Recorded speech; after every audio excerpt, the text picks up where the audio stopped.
Tipu Sultan was a Muslim fanatic.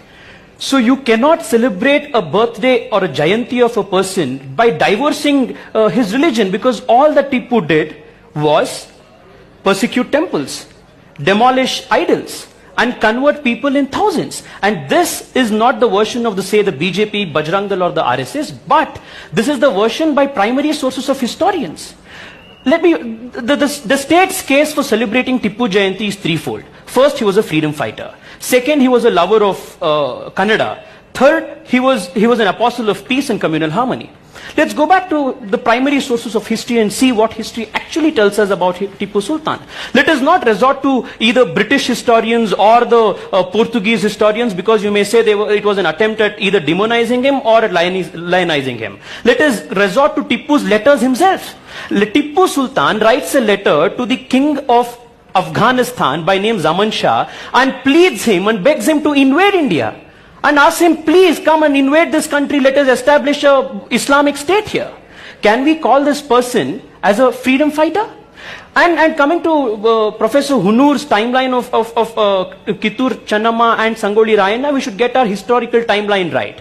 Whereas Tipu Sultan was in the 1700s, in the late 1700s, Kittur Rani Channamma and Sangoli Rayana were part of the 1857 uprising. We cannot apply one timeline for Tipu Sultan and the other timeline for Channamma and the others. Thirdly, this whole fiction of Tipu being a lover of Kannada, it beats all senses. Tipu Sultan imposed the Farsi language as the administrative language in the state. And even to this day, as a practicing lawyer, if you are opening any revenue records, these terms of khata, these terms of bagar hukum, where did these words come from? These were all imposed by Tipu Sultan. And what happened to Mr. Dinesh is telling that each and every place about Tipu Sultan, people are hailing him. I would completely disagree with that. Mysore was renamed as Nazrabad.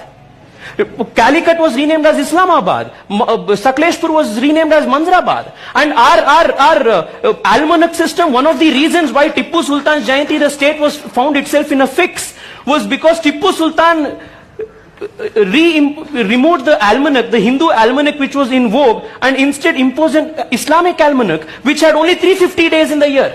And because of that reason, people in everyday Mysore at that point of time started finding it difficult as to a Sunday in the previous calendar became Tuesday in Tipu's calendar.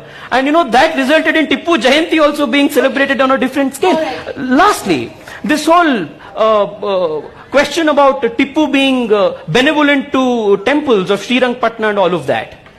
An exception cannot be a rule. Louis Rice, in his Malabar Gazetteer,